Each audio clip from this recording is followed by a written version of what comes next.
Hello, good morning everyone. आज के इस वीडियो के माध्यम से बात करने वाला हूं एक इम्पॉर्टेंट विषय पर। और आज का जो हमारा इम्पॉर्टेंट विषय है वो है आपका smoking and it's bad effect, यानी धूम्रपान और इसके आपके शरीर पर पड़ने वाले जो साइड इफेक्ट हैं, जो इसके दुष्परिणाम हैं, मैं उसके बारे में बात करूंगा। साथ में स्मोकिंग को लेकर के लोगों के दिमाग में कुछ भ्रांतियां हैं, कुछ भ्रम है, उनके बारे में भी बात करूंगा। तो सबसे पहले जानते हैं स्मोकिंग क्या है।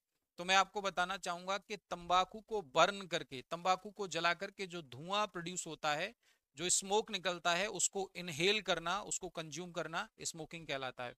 स्मोकिंग के लिए लोग सिगरेट का प्रयोग कर सकते हैं, लोग बीड़ी का प्रयोग कर सकते हैं, सिगार का प्रयोग कर सकते हैं, हुक्का इत्यादि के माध्यम से स्मोक किया जाता है, यानी तंबाकू को बर्न किया जाता है और उसके धुएं को इनहेल किया जाता है।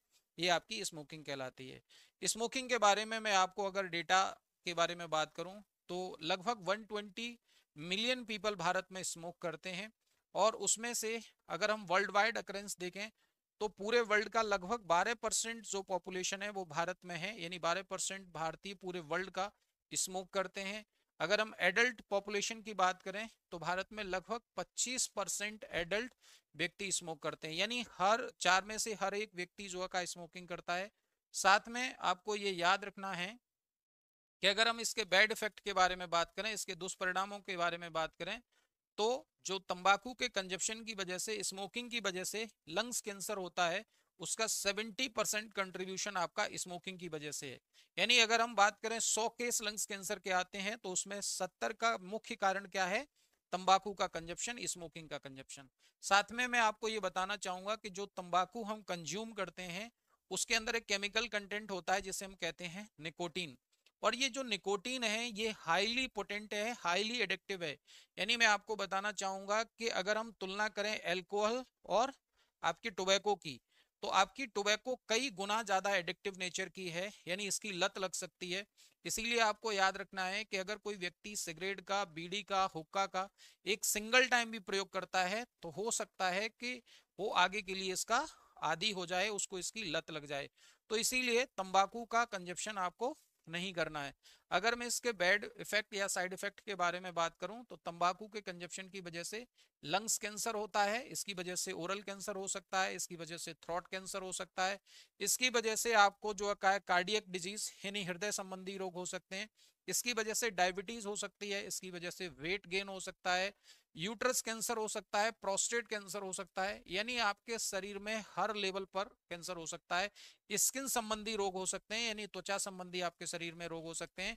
आपकी इम्यूनिटी रिड्यूस हो सकती है, यानी बीमारियों से लड़ने की जो क्षमता है वो भी कम हो जाती है, हो सकती है।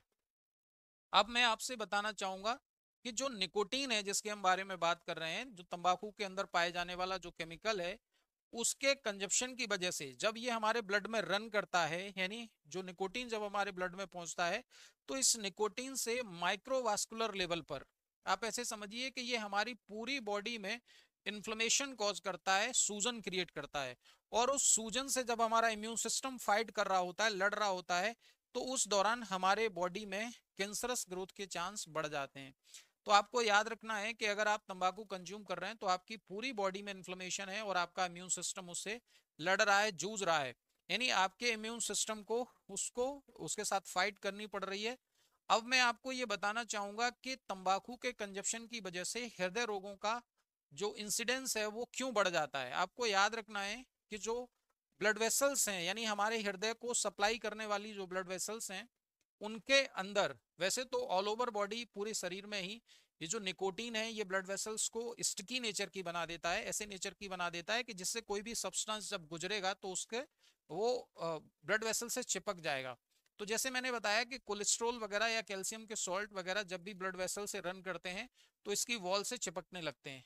तो उसकी वॉल की चिपकने की वजह से एथेरोस्क्लेरोसिस वगैरह, यानी नैरोइंग ऑफ आर्टरीज, जो ल्यूमेन है वो पतला पतला हो जाएगा और उसकी वजह से ऑर्गन की ब्लड सप्लाई रिड्यूस हो जाएगी।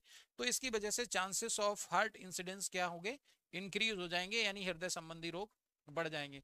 साथ में अगर मैं आपको बताना चाहूंगा कि जो डायबिटीज के केसेस हैं वो भी बढ़ जाते हैं। रीजन क्या है कि माइक्रोवास्कुलर लेवल पर जो चैनल्स हैं वो ब्लॉक हो जाते हैं, उनका ल्यूमेन नैरो हो जाता है। तो उसकी वजह से भी कई बार जो डायबिटीज की कंडीशन है वो ज्यादा खराब हो सकती है। इसीलिए तंबाकू का कंजप्शन बंद करें। और तंबाकू के कंजप्शन के बंद करने के लिए अगर आप स्वयं से कर सकते हैं, यानी आपके पास इतनी विल पावर है कि आप तंबाकू छोड़ सकते हैं, अपने आस पड़ोस के लोगों से, अपने फैमिली से अगर आप प्यार करते हैं तो तंबाकू को आज ही छोड़ें। साथ में मैं आपको ये बताना चाहूंगा कि अगर तंबाकू को छोड़ने में आपको किसी भी प्रकार की कोई दिक्कत हो रही है तो उसके लिए आप जो है भारत सरकार ने नशा मुक्ति केंद्र के नाम से बहुत सारे, साथ में government organisation, non government organisation, बहुत सारे एनजीओ इस क्षेत्र में कार्य कर रहे हैं, आप उनकी हेल्प ले सकते हैं।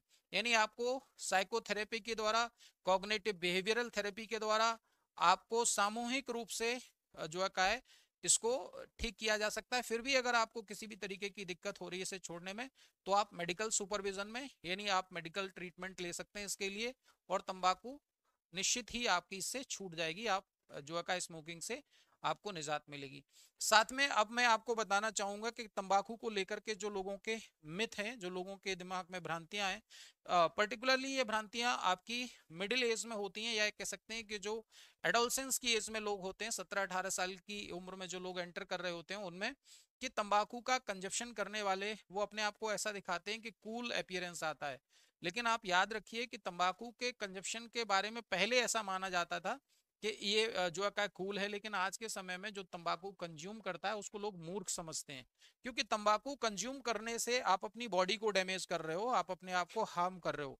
इसीलिए तंबाकू का कंजप्शन जो है किसी भी तरीके से आपके लिए ठीक नहीं है। साथ में मैं आपको बताना चाहूंगा कि जो भी लोग तंबाकू का कंजप्शन इन्फ्लुएंस में आकर के, या ये कह सकते हैं कि किसी प्रिंट मीडिया के थ्रू, सोशल मीडिया के थ्रू, या आपका मूवीज वगैरह में देख करके तंबाकू का कंजप्शन करते हैं, तो प्लीज ऐसा ना करें, क्योंकि जो भी, जिससे भी आप इन्फ्लुएंस होके तंबाकू का कंजप्शन कर रहे हैं, हो सकता है वो उसको ना करता हो, वो किसी कंपनी के लिए, किसी संस्था के लिए, या किसी भी ऑर्गेनाइजेशन के लिए एज ए एडवर्टाइजमेंट काम कर रहा हो।